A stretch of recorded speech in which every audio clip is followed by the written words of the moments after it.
tava pensando uma parada aqui. Vou fazer uma pergunta, pode parecer uma pergunta meio burra. Mas eu tenho a impressão... Burro é guardar as perguntas e não fazer. É isso aí. Que essa Deixa parada comigo. de saúde mental, ela rola muito em países capitalistas, assim. Vocês, como vocês entendem muito disso, como que são... como que funciona a saúde mental em países que têm experiência socialista? Cara, deixa eu contar um segredo pra vocês aqui. Das primeiras atitudes que foram conduzidas na União Soviética... Porra, o João roubou o que eu ia falar. Tá? Das primeiras atitudes que foram conduzidas na União Soviética foi pegar as grandes dachas, as grandes propriedades, acabar com os manicômios. né? Que eram da igreja, que eram dos grandes nobres, e não é propriedade da igreja, eu não tô falando do templo não, tá, gente? Eu tô falando, assim, da casa de campo dos padres ortodoxos que tinha uma mansão gigante. Todas aquelas casas gigantes, eles pegaram e transformaram elas em casas coletivas, ou voltadas para lazer, turismo e esporte, ou voltada para tratamento de saúde física e mental. Além disso, eles acabaram com os manicômios antigos, que eram aqueles manicômios onde... Que era Barbacena, gente. Vamos ser práticos. Era Barbacena. Sim. Era eletrochoque, tortura e abandono. Porrada, hospital de tortura. Tá? E eles começaram a desenvolver um ramo da psicologia histórica, né, cultural, que é um ramo muito importante da psicologia. Você tem Luria, você tem vários caras super gigantes, que são todos soviéticos, para tratar da saúde mental das pessoas. Então, hoje em dia, tá, você tem vários estudos no Brasil, inclusive eu quero recomendar muito um camarada, chama Bruno, Bruno Catarsis. Ele é um psicólogo e ele é um dos maiores estudiosos de psicologia soviética no Brasil. Ele tem um site onde ele coloca disponível e de graça todos os textos dessa psicologia para qualquer um, tá? Para qualquer um. Eu tô abrindo aqui para mostrar o Medium dele vou mostrar aqui pro Robertinho, depois eu mostro pra você também. Aqui, daqui a pouco carrega. Tá vendo aqui, ó? Isso aqui tudo é texto de psicologia soviética, de como que os caras faziam, de como que os caras tratavam. Tá? Ele tem tradução de tudo. Tá? medium.com/catarsis. K-A-T-H-A-R-S-I-S. Então, grande parte da contribuição dos estudos vem da União Soviética na questão de saúde mental hoje. Rodrigão, tem um detalhe que sobre a questão da saúde mental, nesse sentido, primeiro tem que parabenizar o João, porque o João sempre debateu isso abertamente a nível de contribuição coletiva. O João não é médico, mas como paciente ele nunca se negou a compartilhar isso com a tropa e tanto as vitórias ou alguns declínios que ele tem momentâneo, isso serviu pedagogicamente de alerta, e eu tenho certeza que muita gente boa que acompanha o João viu ali também algo parecido e ajudou a conduzir um tratamento. Mas sobre a questão da União Soviética, olha que coisa interessante. João, a previsibilidade. O que é uma agonia na nossa sociedade? Tu não saber se tu vai estar empregado no dia seguinte, se tu vai ter dinheiro para o aluguel, se tu vai conseguir pagar a escola do teu filho, saúde, se tu vai sair na rua e vai ser assaltado, se você vai conseguir permanecer vivo para criar o teu filho, se você vai ter acesso à saúde de qualidade ao longo da tua vida. Tu imagina tu viver 80 anos nessa tensão. Essa é a tensão do povo brasileiro. Essa é a tensão dos países do antigo terceiro mundo. Essa é a tensão dos países subdesenvolvidos. Essa é a tensão do brasileiro.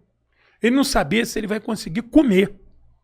Então, quando a primeira experiência socialista se edifica, você começa a criar um estado de bem-estar social que você vai falar assim pro cara, meu irmão, tu vai ter pleno emprego.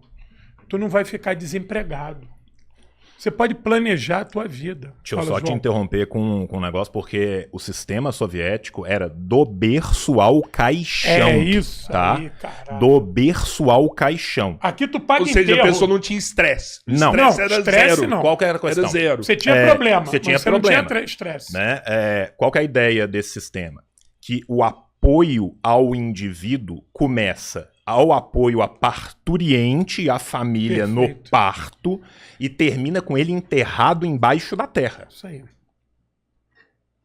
Tá? Então, a educação. Pô, cara, a pedagogia soviética é avançadíssima. Quem quiser ler, vai ler Viktor Shulgin, vai ler Moises Pistrak, vai ler a Nadia Krupskaya, que é uma das maiores pedagogas de todos os tempos. Avançada no sentido, sei lá, de alfabetizar. Não, avançada no sentido de ter uma outra visão sobre educação completamente diferente do que é a visão do Ocidente. Quando a gente vai pegar os textos da Primeira Internacional, uma das discussões centrais da Primeira Internacional é a educação dada aos trabalhadores. Por quê?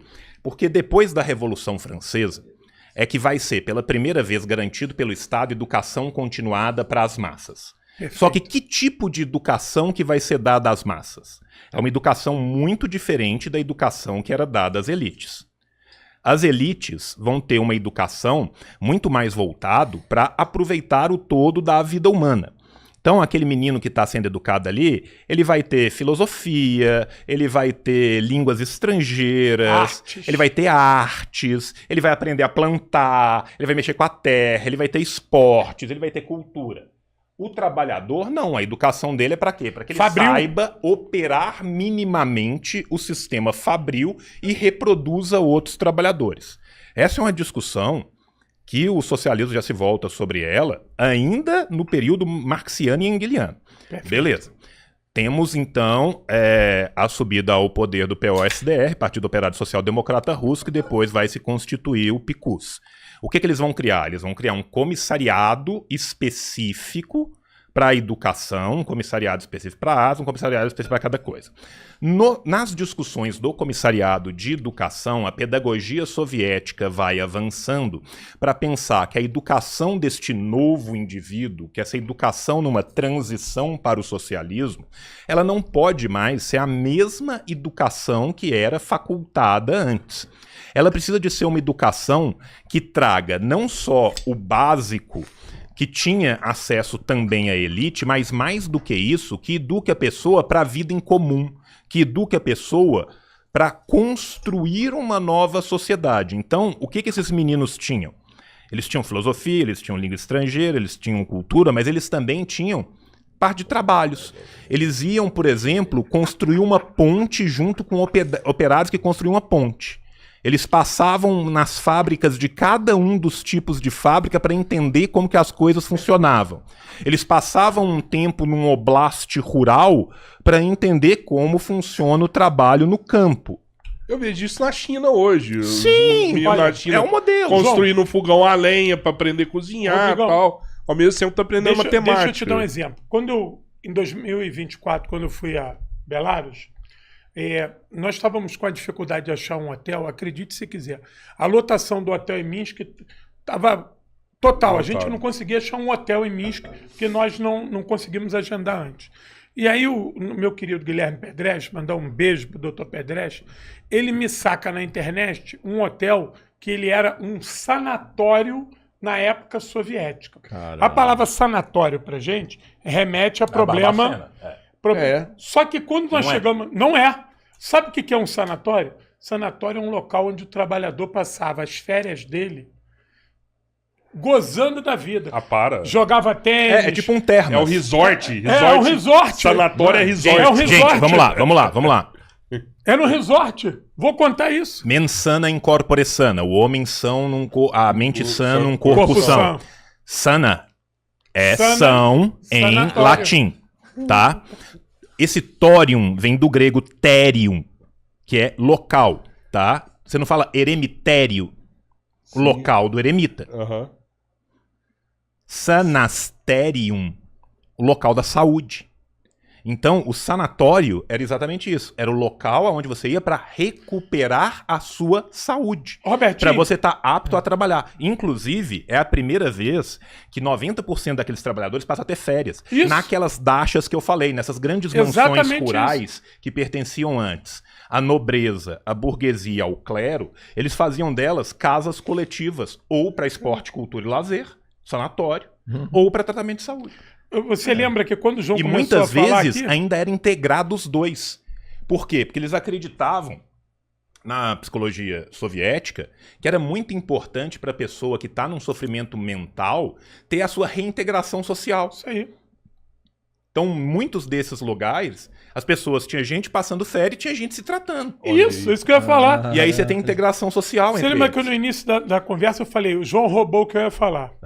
Com sim. sentido. Por quê? Porque quando nós estamos chegando nesse hotel, o Guilherme falou assim para mim, isso aqui é um sanatório soviético. Eu falei, porra, aqui era que ficava as pessoas... Não, aí ele me deu uma aula e aí aquilo hoje foi transformado num hotel.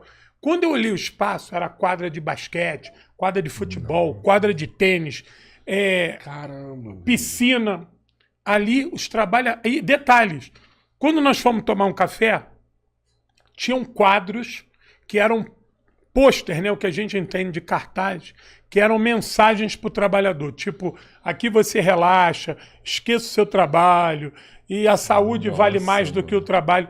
Só que o hotel, o aparato, João, tanto é um aparato gigante que hoje é um hotel. Tu goza daquela... Então, o trabalhador, o peão, o operário soviético, ele era levado para aquele hotel para passar ali 30 dias tendo boa vida. E claro que se você tivesse algum problema de saúde, era tratado ali. E tem documentos, assim, de como que o operário se afastava? Ele pedia um afastamento? Tem. Como que ele buscava um Se alguém diagnóstico? quiser ler alguma coisa, no meu canal eu já deixei um comando pronto, tá? Que é saúde ou saúde na URSS. Agora eu esqueci, eu acho que é saúde, comando saúde. Você coloca uma exclamação e saúde. Vai no chat do meu canal, assim disse o João. E aí lá você coloca no chat, exclamação saúde, vai vir uma lista de documentos de como funcionava a saúde na União Soviética.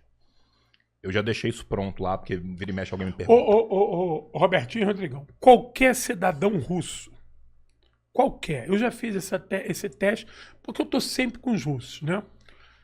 Que tenha mais de 40 anos, se tu perguntar para ele assim, é melhor hoje ou antigamente? Ele vai responder para você.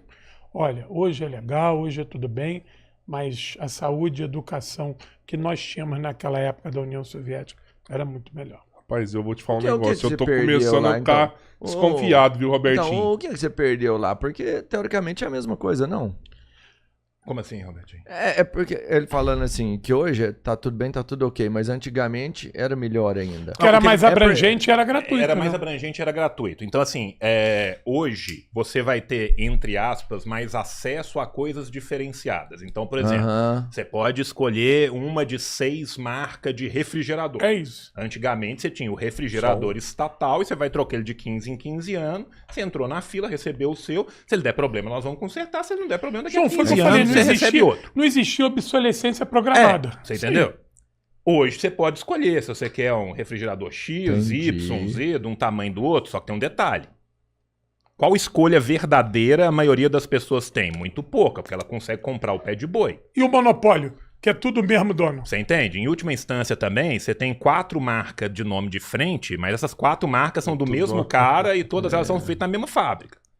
Né? Então, assim, é nesse sentido que eles falam. Então, por exemplo, eles falam assim, a alimentação era muito mais diversa. Por que a alimentação era muito mais diversa? Porque você tinha muito mais acesso à agricultura familiar. E menos a coisa que é orgânico, produzido massivamente, que vem aqueles enlatadão e tal. Então, você tinha era diferente.